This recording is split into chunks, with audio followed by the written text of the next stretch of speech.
Okay, so welcome to week 7 of Race to Team Leader.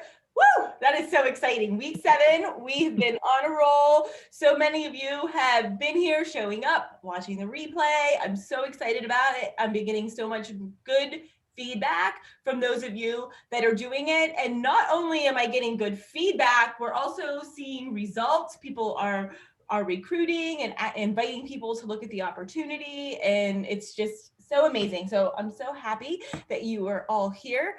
Tonight we are going to continue with Mach 2 training from Richard Bliss Brooks.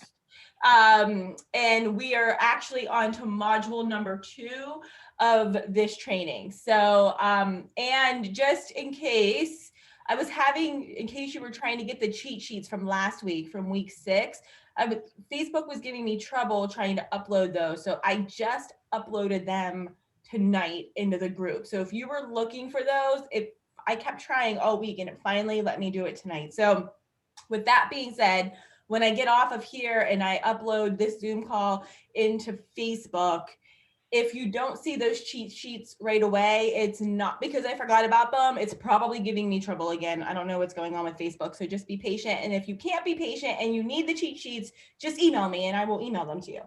But if you can wait for me to upload them, they'll be in there.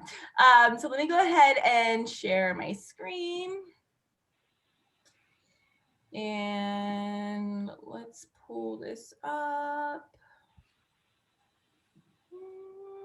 Maybe, I don't know what's happening. Hold on. Okay, there we go. All right, so we are in module 2. I think we're gonna go ahead and do the first 2. They're each 12 minutes. Again, just like last week, I am watching this training right along with you guys. I did not watch these ahead of time, so I'm gonna be learning right with you.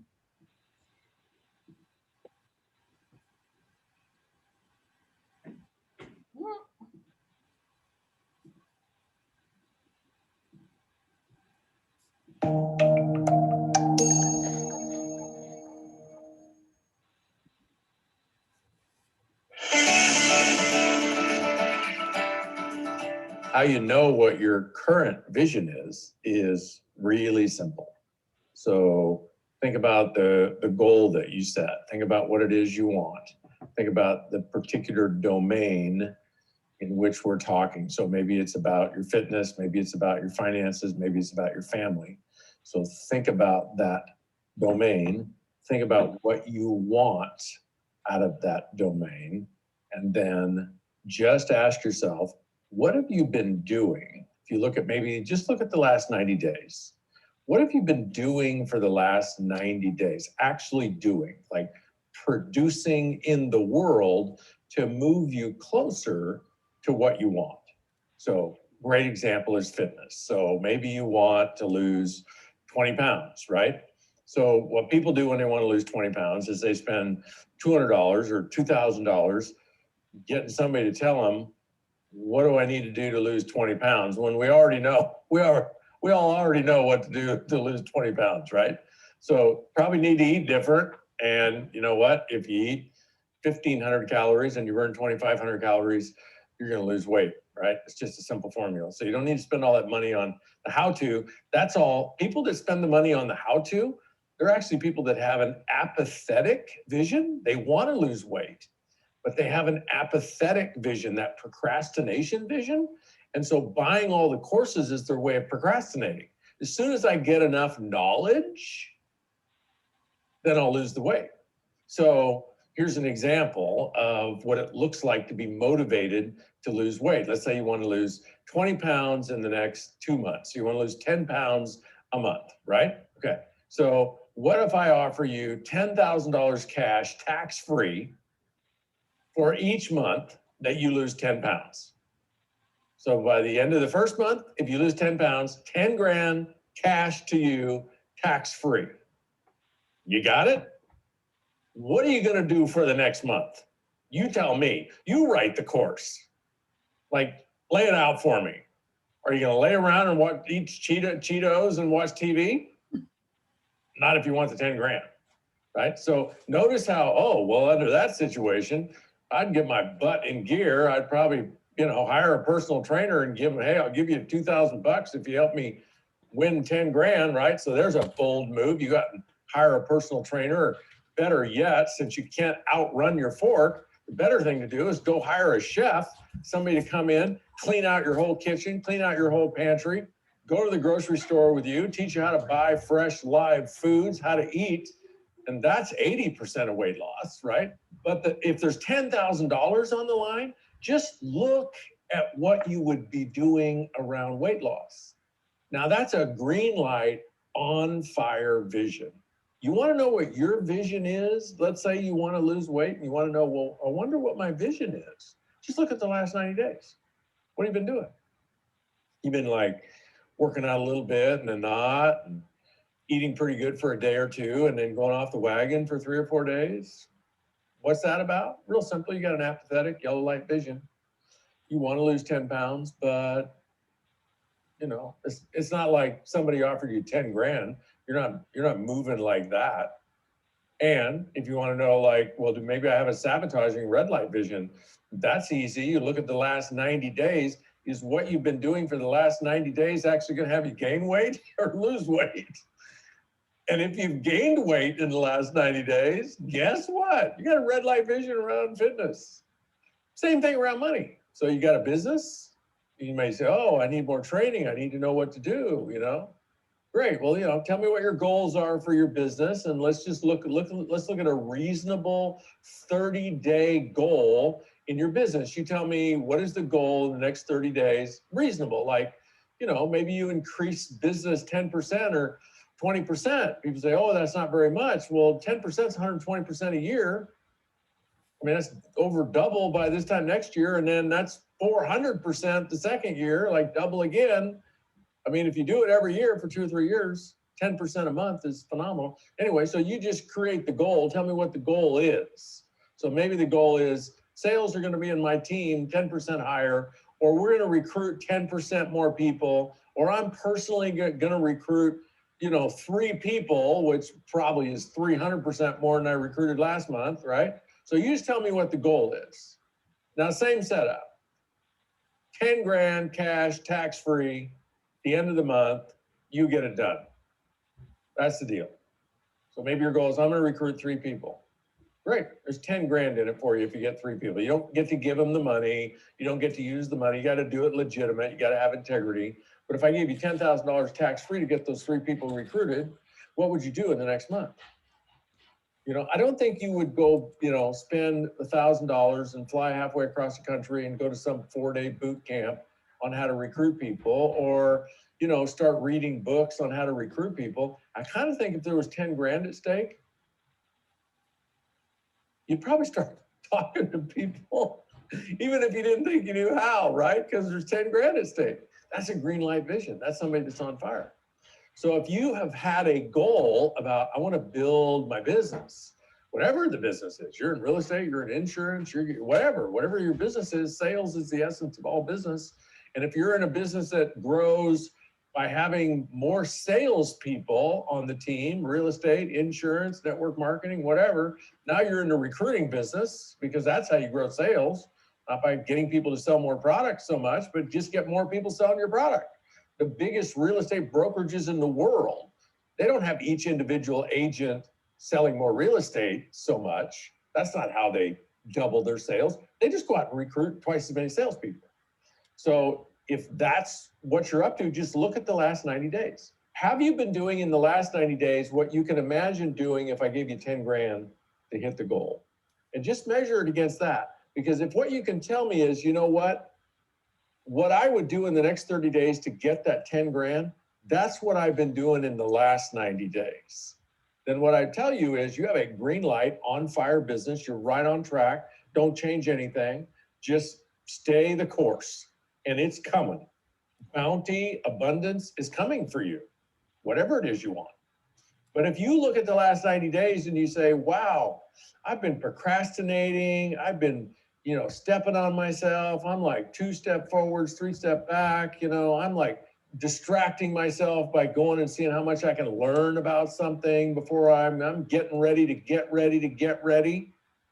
You got a yellow light vision, right? You're apathetic. You know, people think apathetic, well, that means I don't really want it. No, remember, desire's got nothing to do with motivation. So you could want it so bad you're like, you cry over it.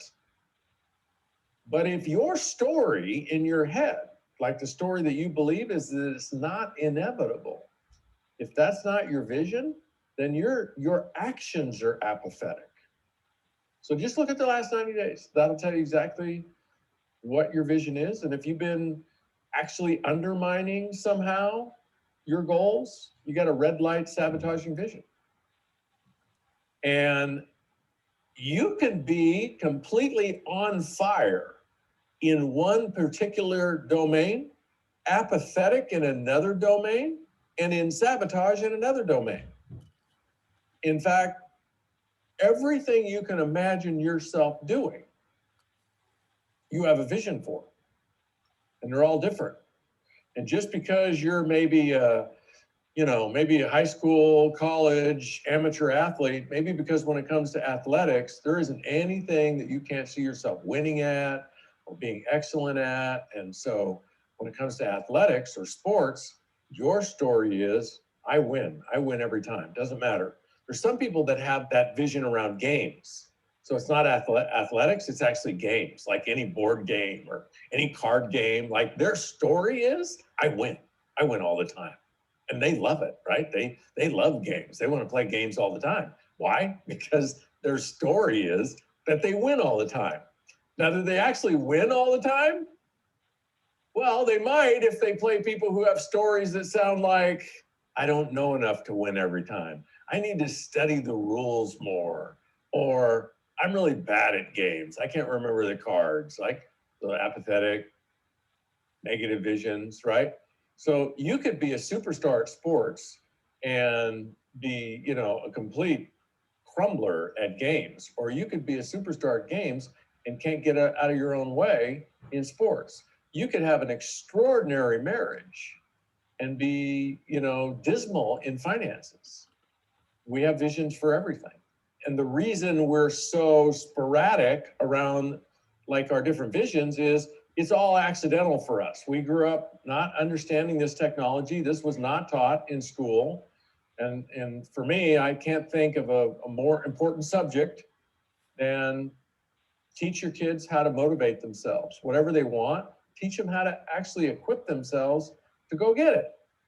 And education does not necessarily equip them to go get it. If it did, I just ran an ad in the last couple of weeks for a president of one of my companies, starting salary, $20,000 a month. And you got to live in Coeur d'Alene, Idaho. I got 100 applications from MBAs, PhDs. I mean, people that had more education than I could ever imagine. Many people have been to school like all over the place, Stanford, Harvard, all of them for 20 grand a month. And guess what? They're looking for a job and they're willing to move anywhere just for a job to pay 20 grand a month. Why? Because they're unemployed. Education does not necessarily lead to success. Motivation does. And you know what? A motivated person, if there's something they need to learn, they'll just go learn it. It's like nothing. If I offered you 10 grand to get your project done by the end of the month, and there was actually something in your way because you didn't know how to do it, and there's 10 grand at stake, what would you do? You do whatever. You'd listen to the podcast, you'd get the books, you'd call the experts, you'd say, I got to learn this. I got to learn this quick, right? So education is not the bottleneck. Bottleneck's always motivation. There's a whole lot of really educated people in this country that are not motivated to do anything but try to get the next job.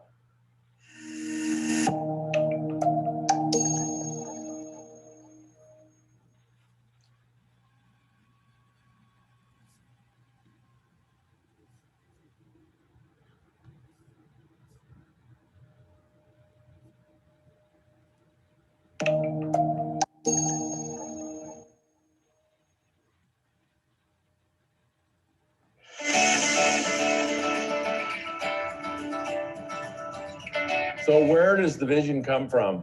That's like $1 million question. People, okay, I've kind of got a sense, at least in a couple of different domains. I'm on fire, I'm apathetic, or I'm sabotaged. Green light, yellow light, red light. But how did I get that way? Like, where'd that come from? It's a couple different things. So one of it is really just a childhood evolution. So in your childhood, were you parented such that the way you got into the world at age like 5, 6, 7, 8, like that, the way you started to show up in the world at that age was your parenting environment, your developmental environment such that you felt good about yourself and the world. Like your attitude was, you're a good person, you're a deserving person, other people are good people, like the world is a good place, and whatever I want to do in life, I can do. So that's a real magical parenting experience that most parents are never equipped to create. More so today, though, than 50 years ago, and quantumly more so today than 100 years ago, and light years today compared to 200 or 300 years ago. You just think about society and how people were raised up and the attitudes and the beliefs that they had. Every generation of our time has liberated the beliefs and expectations of children. Every generation has taken a quantum leap in what those children believe that they can accomplish in the world, men and women. So if you look at your life and you look at your goals and you get a sense about, okay, I get a sense about what my visions are, and you find that most of your visions are red lights or yellow lights. Like most of your visions are you're either sabotaging things or you're just procrastinating on things. Then the reality is you probably grew up with a belief about you, a self-identity, self-esteem, self-image of yourself, that the world is not your oyster. And even though you may want certain things, maybe you don't deserve them. Maybe other people deserve them. Maybe if what you want is wealth and abundance, maybe you were raised in a culture that did not edify that. Like it actually undermined it by saying, you know, rich people are evil. Or why would you want that big house? How are you going to ever clean it? How are you ever going to pay the taxes on it, right? If you heard that kind of stuff, if you heard the kind of stuff as a kid, you might say, oh, you know, what about the Joneses who live up on the hill and they have the big house? And you heard your parents defensively say things like, oh, you want to be careful of those people. Watch out for those people. You know, how they got their money, you know, anything like that. To a 3-year-old, a 4-year-old, or a 5-year-old, I mean, that goes right in. That's programming. When we're prenatal through 5 years, those developmental years, we are like a computer without a program. You know, there are no, 1-year-olds that are liberals or conservatives. There are no 1-year-olds that have religions. There are no 1-year-olds that have high self-esteem or low self-esteem. We're all blank slates. So that environment in our world, which is almost always our parents, could be our grandparents, could be extended family, and then we start going to school, and those people at school they're the experts in everything, they're authorities on everything. So whatever they say is true. By the time we're 5, 6, or 7 years old, we're cooked. Stick a fork in us, we're done. And yeah, we're going to learn more, and our personalities are going to develop, but you either have a belief about yourself that you're worth whatever you want to create in the world, which includes really extraordinary relationship with other people, really good health, adventure, fun, love, abundance financially. You either believe that about yourself or you don't.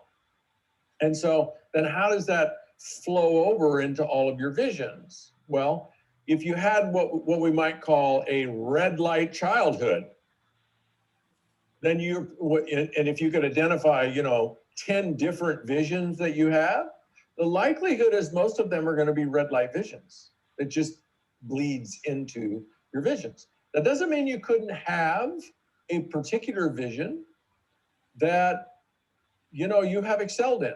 And, it might be a particular sport, might be a particular discipline in school, like maybe you excelled in spelling, or maybe you excelled in math. And why is that? It's circumstance, it's, authority figures, maybe you had a great teacher, maybe you aced one particular test. And so what you actually did by acing that test is you launched into this conversation where you started telling yourself, I'm good at spelling. I'm great at spelling. I love spelling. Well, as we'll see, later in the program, that is the essence of creating a new vision. That's the essence of replacing a vision that you might have got in childhood, that you're really not good at most things. You don't deserve to win. Other people are smarter, that kind of stuff. But something happened and triggered you to create a new vision. And if you keep that going, and the cool thing about vision is you create a little bit of new vision, like you create something, a conversation that says, wow, that was fun. I aced that test. And maybe your teacher says, you're really good at spelling. And then you take it home, and your parents, who maybe your parents, their whole life, they're like, oh, don't trust that. Don't put all your eggs in one basket. You want to they're like kind of downers, right? But you take home the spelling test and you got an A+ on the spelling test, and your parents go, wow, you're a good speller. Now you've said you're a good speller. Your teacher says you're a good speller. Your parents said you're a good speller. So you start a conversation that you're a good speller. You have actually a vision board, which we'll talk about later, which is what? That's the test, right? It's the test with the big A on it. And so you just get this little conversation going that you're a good speller. And then with that conversation, what do you do on the next spelling test? You do great. Why? Because you love spelling and you're good at spelling. So that even motivates you to go study, or maybe you wouldn't study. And so then you ace the next test, and you ace the next test, and you ace the next test. So the vision creates the results, and then the results reinforces the vision, makes it bigger and stronger and more powerful, and then it feeds into more results. You don't need much of a new vision to create an improved result, to ace that next test. And then that second test is like a trophy on your mantle, and you start stacking up these trophies, and all of those trophies feed your vision, your conversation, your belief about who you are when it comes to spelling. So you may, in most of your life, have red lights and sabotage and apathy, but you may have some exceptions that circumstance created, and you just created this little bit of momentum, and it snowballed. And then you look back on your life and say, wow, in so many areas, I just haven't done well. But, I have a PhD, which could just be, that you have a vision that you're good in school. And so you just kept going to school, and you had a vision that you're good at the test, and you take the test, and why get out of school if you're really, really good at it? But you're also kind of intuitively clear, I don't know if I'm good at anything else. I mean, that's why some people just stay in school, right? Because they've kind of figured that niche out, that they're good at memorizing answers and taking tests and doing whatever you do to get an education. So they end up with, triple PhDs. But the rest of their life, not so good. Or the same thing in athletics. You got some kid, he's he's worth $10 million a year as an athlete, but the rest of his life's a mess. What's that about? Same thing. He's got some physical gifts. So he goes out and he catches a touchdown pass. I mean, what's the difference between catching the game-winning, season-winning touchdown pass and having it slip off the edge of your fingers? Not much, right? So, wow, one kid actually caught the ball, and he caught the ball at the end of the game, and it was the game-winning catch, and it just happened to be, didn't have anything to do with vision, it's just circumstance. It just happened to be the game that made the season. And it just happened to be the last year that he was in college or he was in high school. So it's like folklore, right? He could go back to that town 20 years later and everybody's, oh, there's Bob, he caught the game, right? So all of that circumstance creates this one little thing where all of a sudden, even though a kid may have really kind of messed up his life, he catches that game-winning touchdown. So he says to himself, oh my gosh, I'm gifted. I'm a winner. I'm the clincher, you know? It's like how it escalates up in vision is he starts telling himself, coach, throw it to me. I'll catch it, right? And so that attitude, you take that attitude to the NBA or the NFL, and you know that's worth $10, $20 million a year. But that doesn't mean the rest of his life is equally, because he doesn't understand how it happened. So the magic of Mach 2, the value of Mach 2 is we demystify all of this stuff. So you understand exactly how it happens, why it happens, and instead of just having it be an accident for your whole life, you can master it. You can create it in all areas of your life. And it doesn't matter how bad of a childhood you had, you can overcome it. It's just a matter of you becoming the parent of you for the next 6 months or a year and intentionally parent your belief system with excellence because your parents didn't know how.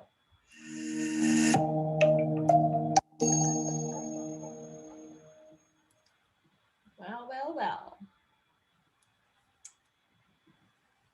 So that was interesting.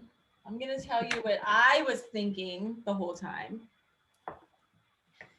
I was thinking, okay, so we got what, 140,000 stylists in this company, right?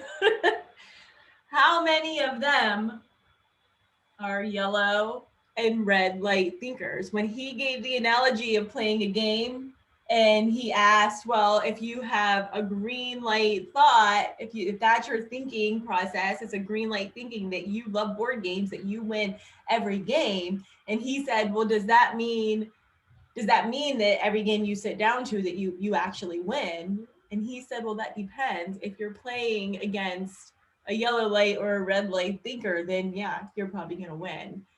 That part like jumped out at the screen at me because I get so many people asking me, they look at our income disclosure and they see the percentage, you know, of people, like they always ask, well, it says on average someone makes $1,000 in a whole year. That seems so low. And I have to explain to them that's because out of that 140 stylists, this is an average of people that do absolutely nothing, which would be our red lighters.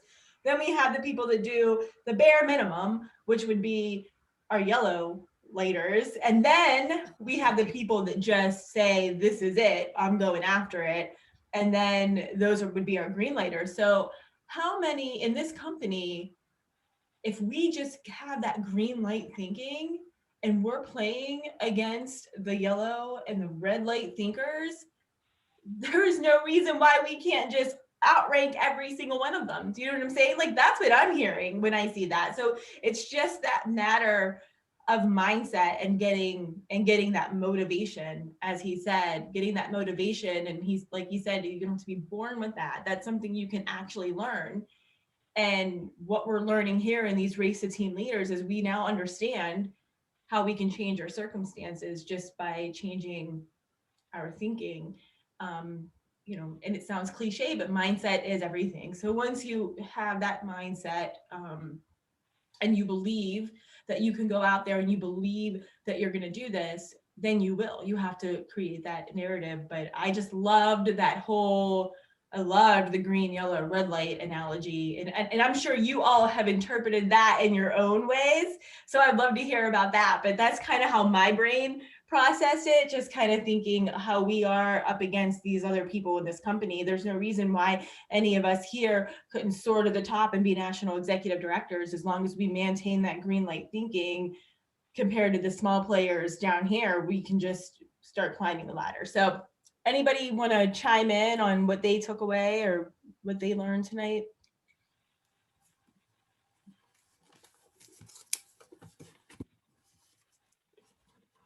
You guys are killing me.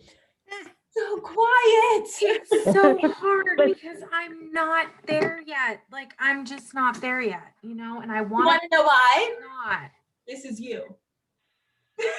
You are, Well, that's what I'm saying. So I'm you attending, are 3 weeks new. I'm attending the training, Open yet, Amanda?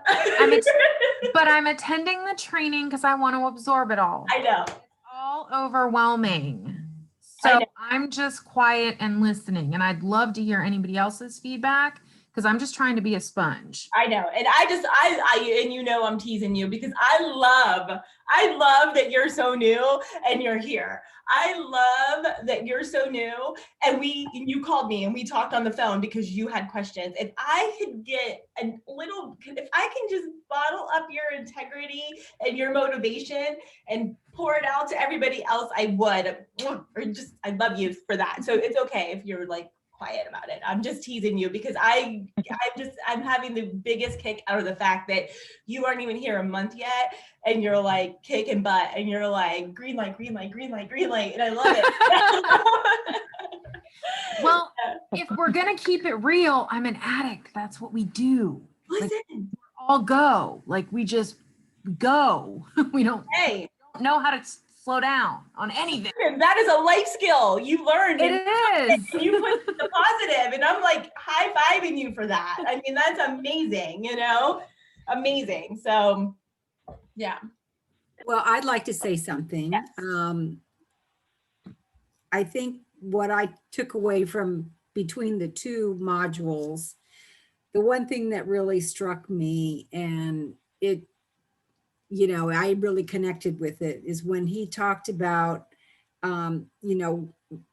defining your domain. What do you want in your domain? And then look back on the last 90 days to really take a picture of the last 90 days to see how true you are to your commitment or to your vision and what you want to accomplish. And I did that while he was talking, and it was not a very good picture. And why it wasn't a good picture for me, it was very inconsistent.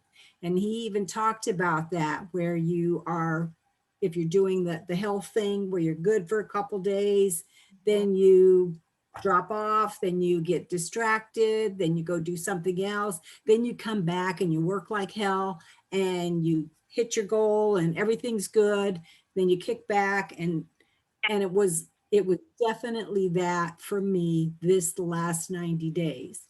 And I think on it, and I had a terrible December. It was awful. It was the worst month I'd had ever. And I mean, I've only have 7 months, but it was the worst month I'd ever had. And a lot of things went wrong. I had like 3 parties that totally failed, or the people ghosted me. And it was, and I kind of tried to maybe justify what happened and why it happened. And if it's COVID or I was getting people telling me, well, it's COVID's going on and I can't do it now because this, or I'm a nurse and we're getting called in and we've got crazy schedules, so I can't do my party, and it's all this stuff. And I'm like the good-hearted person, and I want to say, I forgive you, that's okay. I'll see if I can get, I'm thinking to myself, okay, I got to try to find another party to fill that one, fill that slot. Because I kind of have my financial plan, how I want it to work, and that was blowing it. And so the last 90 days was not a good story for me. It really hasn't been. I didn't feel that it was awful, but I feel it's awful now. Listening to him, I feel like I really screwed up the last 90 days. And I think we all feel that way. One thing I have learned over these years is that we as human beings are the worst at committing to ourselves. It's so easy to break a promise to yourself. So you're letting down yourself, which means you can also forgive yourself. So we're just so lenient with ourselves. Like we say we're going to hit a goal, and then if we just, if we say I'm going on a diet, I'm not going to eat carbs all week, but you decide you want some carbs, who are you hiding from? You're hiding from your spouse that you told you were going to go on this diet. You're sneaking into the refrigerator at 3 o'clock in the morning so that nobody else sees you eat it. But does it matter if they did? Because you just broke the promise to yourself. And that was one of the things that I've been working on these last few years. You guys are newer, so you probably don't remember this, but like 2 years ago, Alicia Chornenke, who is also the executive director on my team, her and I went out to Colorado to do a business mentoring training with a business coach. Her name's Danelle Delgado. If you aren't Facebook friends with Danelle, you should be. She does a thing called Friday Night Live, where every Friday night at 9 p.m. Eastern time at 7 p.m. Central time, because she's in Denver. She does a little live segment on Facebook where she talks about this very kind of stuff, and it's amazing. I highly suggest that you listen to her.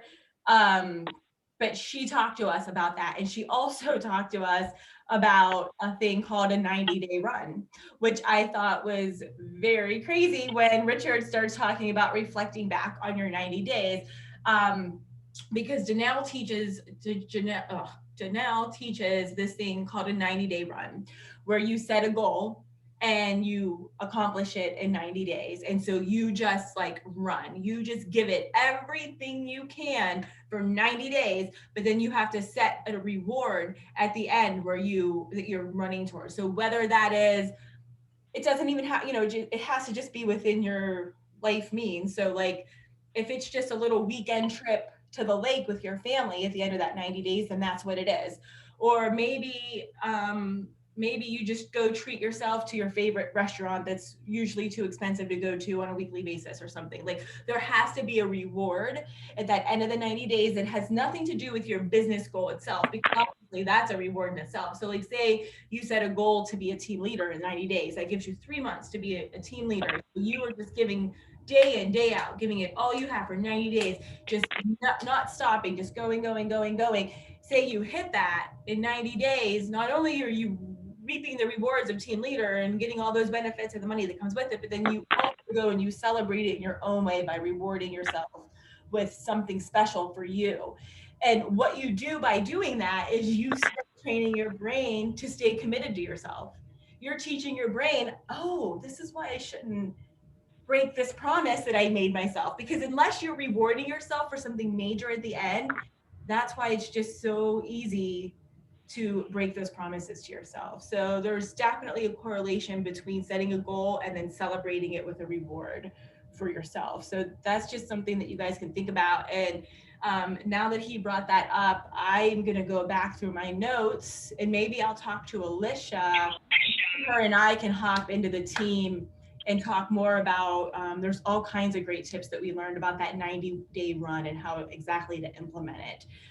So maybe we can talk about that some more if you guys are interested in that, since that 90 days kind of like perked your ears and like interested you. I think this would be a great time for us to go back and talk about that. So will write that down in my notes as something to drop into the team for you guys. And here's the cool thing about this, guys, and I always say this to people, and I want to bring it up to you guys again.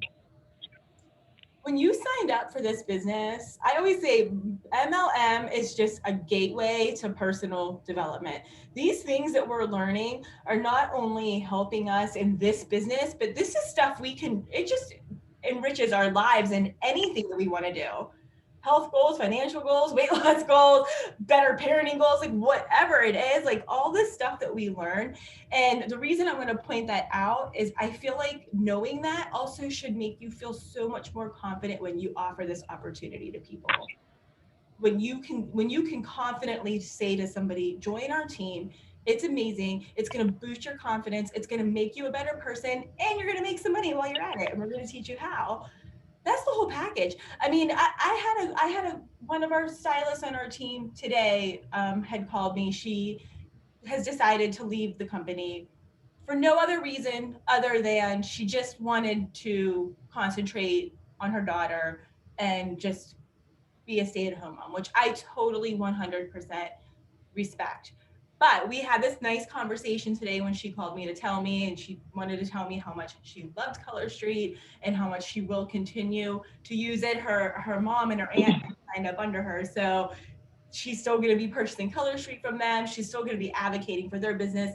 But she wanted to say to me, if it wasn't for Color Street, she would have never came to this realization that she wanted to step away from it. The Color Street itself gave her the courage to quit her corporate job in the first place. If Color Street had not come along, she never would have got out of there. She never would have been to this place of peace where she is with her daughter. So the whole point I'm telling you this is I don't want you to go put Color Street on me, but I want you to know that the things we learn here, the conversations we have, the motivation we give each other, the confidence boost, the things that you do to push yourself outside of the comfort zone in order to push your business forward has so much more value beyond that $129 kit that you ordered. Like, I just wish everyone in the world could understand it and see that the way we see it every day. So I want you to take that also and use that, knowing that, to give you some confidence when you are presenting this opportunity to people. Nicole, when he was talking about the green light thinking, Yes. like, you know, like when I started this, the ideas that I had and the goals and what I want to do, and here I am almost 3 years later, I'm still not a team leader. So I get frustrated. And my thing that I'm trying to, like, I've never not BQ'd 1 month in the last 3 years that I've been here. Typically I'm hitting Comma Club. I've been in the 2000, like the sales I can get, but I struggle with the recruiting. You know, I've recruited people, they come, they go. Like, I need to learn how to recruit other green light thinkers. And so today I started something new, just from watching other trainings and stuff. And you've said this before too, and sometimes you need to hear it like 5,000 times before it sinks in, I guess. But I started something in my VIP group today that really has nothing to do with Color Street, just to put myself out there, to let people get to know me, get to know them better. And I'm concentrating more on building the relationships with the people in my VIP group as opposed to sales, if that makes sense, or maybe sounds crazy, but No, I feel like I can't get anywhere until I start building that team under me. It's where I want to go. Not everybody wants to build that team and they're fine with, you know, the commissions from theirs, because that's great too. But my vision is bigger than that. And I need to figure out how to help other people, I guess, have that vision, or find the people that have that vision that are going to do more. And this morning when I went live, like, you know, about a year ago, you had us doing that contest that we did, and I had to go live twice a day, every day. Yes. And I did it. And then I swore I wasn't going to, like, I'm going to at least do it a few times a week. I can't tell you when I last went live before today. Like, I'm just not been happy with myself. I think the whole COVID thing gets everybody down and you get in a rut. So like last night I made this decision. I filled a notebook out with positive thoughts and tasks for people to do and questions that I want to ask them. And I like got on this morning at 6:30 this morning before I went to work. And like, I put it out there that I'm going to do this daily with them, so that I feel like I'm more accountable, since I told them I'm going to do it. And it took a lot for me to hit that start button on the live this morning, because I'm like, is this dumb? Are people going to think this is stupid? But I just did it. I put myself out there. Mm-hmm. I talked about what I wanted to. And I can't tell you how many people contacted me today that totally appreciated my conversation.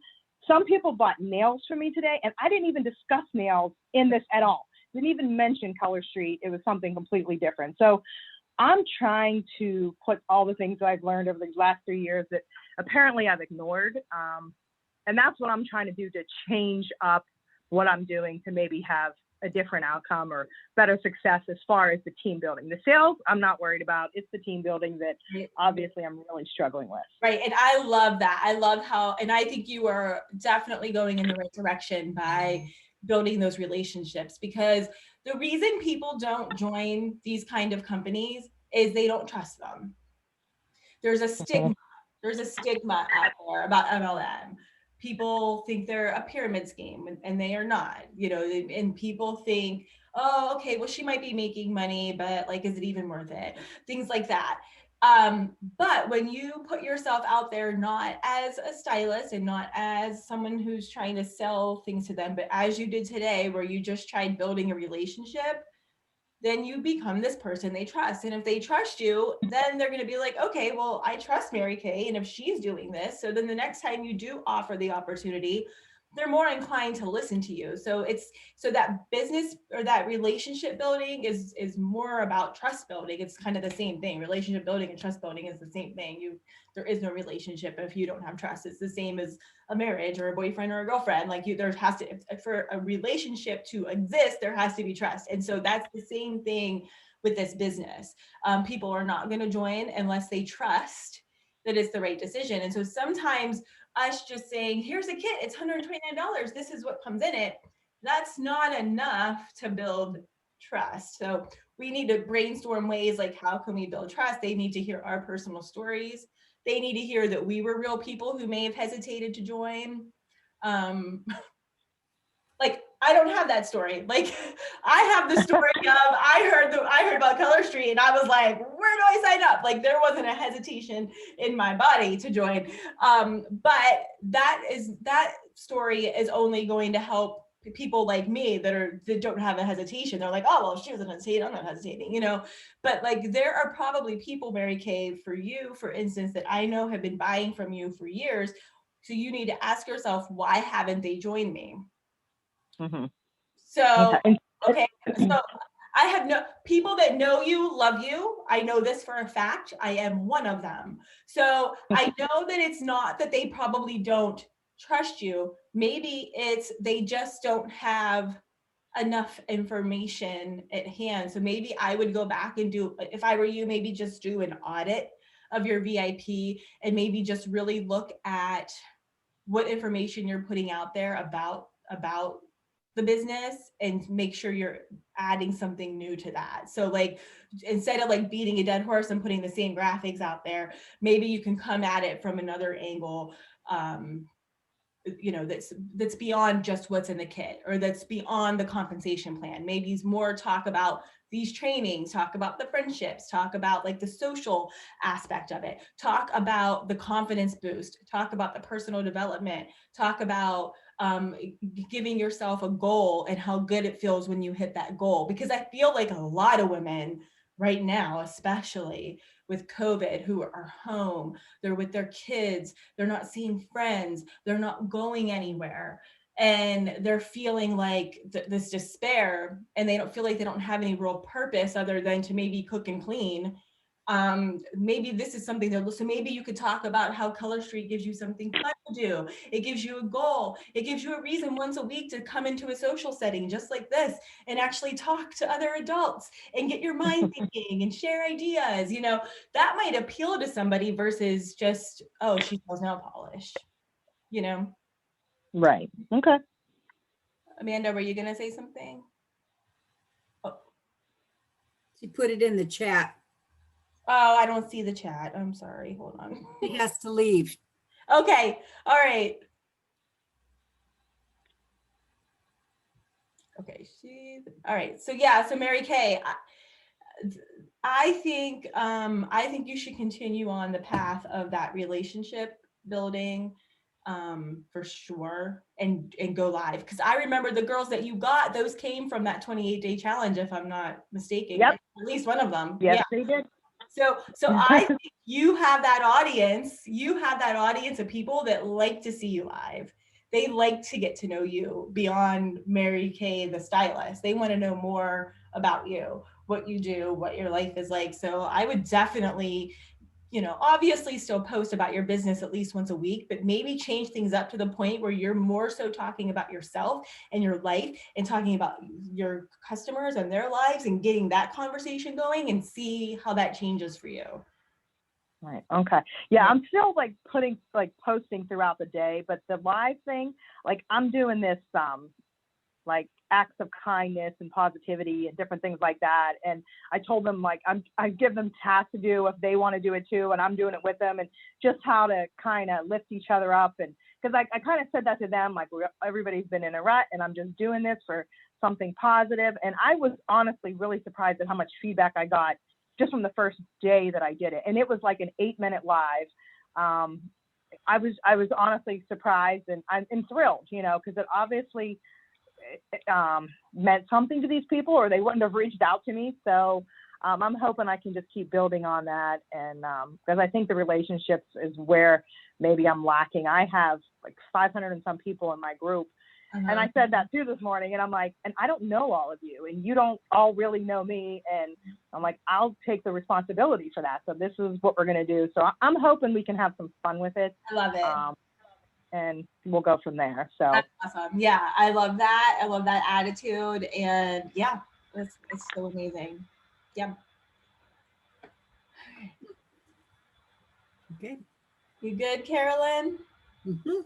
All right, cool. All right, ladies. So thank you so much for joining tonight. I'll upload this video and then the 2 little cheat sheet things. Hopefully they'll work for me today. I don't know what's going on with Facebook, but I'll get those loaded as quickly as I can.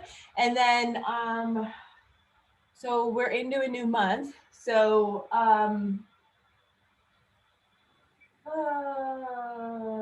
I got to figure out what we're going to do for February.